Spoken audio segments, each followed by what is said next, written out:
Hello everyone, how are you doing today? It's Alison here, wedding dance choreographer and founder of The Love of Dance. I hope you're enjoying this beautiful weather that we've got at the moment. So I've been focusing recently on how to control your nerves for your first dance, but also talking about ways that you can maybe think about calming your first wedding dance nerves down for your nerves for the whole day as well, so it's not just about that specific moment in time.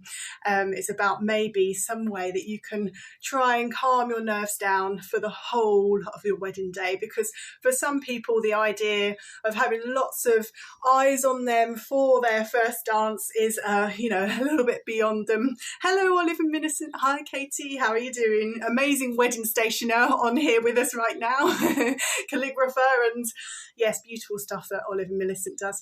We're just I just thought I'd talk you through quickly. I did a reel recently, that's a bit of a mouthful, about the things that you can think about doing to help calm your nerves. And they're not just things that you can do on the day, but I would advise that you have a go at practicing some of these ideas in advance of your wedding as well, so you get used to practicing them, putting them into practice, having a go at, maybe if you've got a situation. I mean, I know we're not in front of many people at the moment, which is also even more reason why we should start preparing ourselves for this forthcoming amazing event where weddings are going to be bigger. We are going to be having more people suddenly around us, whereas for the last year, we've been living like hermits, let's face it. Probably many of us have been in a room with about 4 or 5 people at tops, if we're lucky, for the last year. So I was just going to quickly talk you through in a bit more detail. And it's not just something that brides can be doing, it can be something that you do as a couple as well. And I think that's a really lovely thing. If both of you are on the same agenda, even if one of you feels a bit more confident about being in front of people, you might like to try these things together, so that you can support each other. So the first thing that I talked about is finding your power pose. This power pose thing, it looks a bit ridiculous. It looks like you're trying to be a superhero, hands on the hips, standing up nice and tall. It's best done when you're standing up, feet apart. You'll see on my reel that I did, how that should look. And it looks like, I say, like you should have your flowing cape on and your pants over your tights kind of thing. But actually, this superhero power pose is proven to be a way to get people into that right mindset. So this is something that's practiced by performers, by speakers, the speakers that do those massive conferences, for example. This is one of the techniques that a lot of speakers use before they go on stage. And it's just a bit of a psychological way of, getting the body ready for that moment. And it's obviously something you'll want to do behind the scenes. So not at this, the top of the aisle. or at the side of your dance floor as you're getting ready to do your first dance. So just have a go at that, maybe behind the scenes before you walk into the room where everyone's going to be watching you. So that was the first thing that I suggested. The second one, and I know that as I say this, a lot of people suddenly go, is the shoulders back and down. So rolling the shoulders back and down, lifting up in the chest. And that's something that, again, not just for the first dance, it's something that I teach my couples to do when we're doing first dance lessons. The first thing I do is get them into that right posture, because it's beautiful to watch a dance performed. If you're going to have the lessons, you might as well learn the right posture. I also teach Pilates. It's something I work on with my Pilates clients, just generally about improving posture. If you've got a desk job, you're sitting at a computer all day, you're more likely to be slouching. And I do it myself. I'm not perfect. I catch myself and I'm like, I've slouched over, and I suddenly go, oh. And I realise that I can breathe better as well. So that's part of it. If you've got your chest lifted slightly, shoulders back and down, it opens up the airways, so that when you're dancing, you can breathe. Which is one of the other things that I suggested that you have a practice at doing, is finding a good breathing technique, so that you can take a moment, and I'm sure you know about the power of the breath in calming yourself down.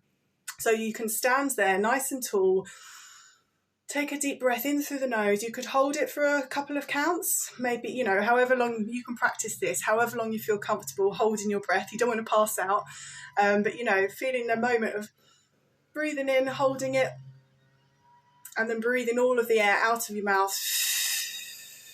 and just trying that, a few times over. And again, practice this in the months leading up to your wedding. If you find a stressful situation, I don't know, queues at the supermarket or whatever it is that we might be dealing with, just try and really practice that lovely deep breathing and do it again together. You could hold hands with each other, facing each other, and have a moment to breathe together. And that lovely power of holding each other's hands just as you're about to do something together, walk into the room before you're going to sit down and eat, and so on, when they welcome you after you've had your ceremony. Beautiful moments like that. The other thing is that I would suggest you do is visualize how it's going to feel on the day. I mean, obviously you can't really plan for many things that may happen on the day, but if you get yourself into that moment, and again, something that I suggest couples do, they imagine themselves in the room, they imagine the people around them, how big is the space, what you're going to be wearing, how's that going to feel? You've got that beautiful dress on, because that will feel maybe strange. These dresses are so stunning, and maybe they're just a little bit more fitted, or, you just want to be aware that you're going to have this other kind of element of fabric around you.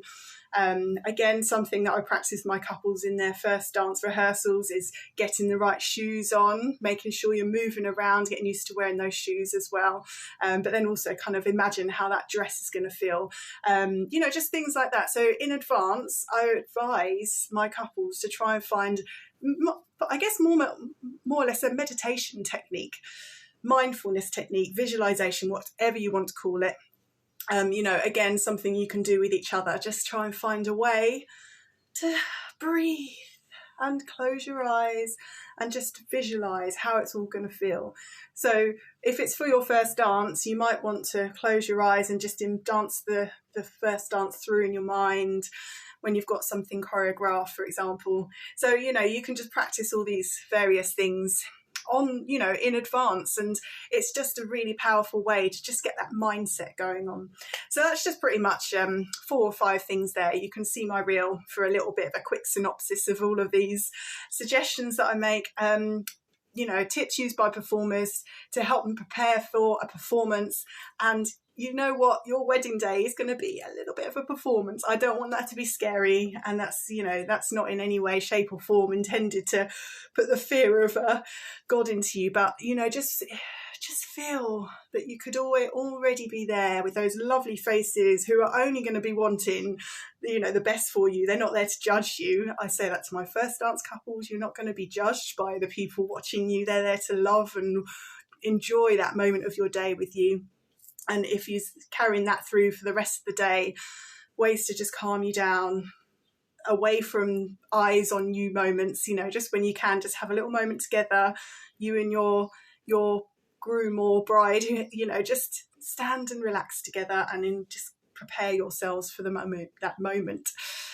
So I hope that's helped. Let me know what you think. Let me know if you've managed to watch this, and tell me if there's anything that you want to ask me about relaxing on the day, if there's anything you're not sure about, in terms of calming your wedding day nerves, or, things that you've got kind of on your mind as well about that first dance moment, then please do give me a call. I was going to say, give me a call, phone me up. No, send me a message, send me a DM.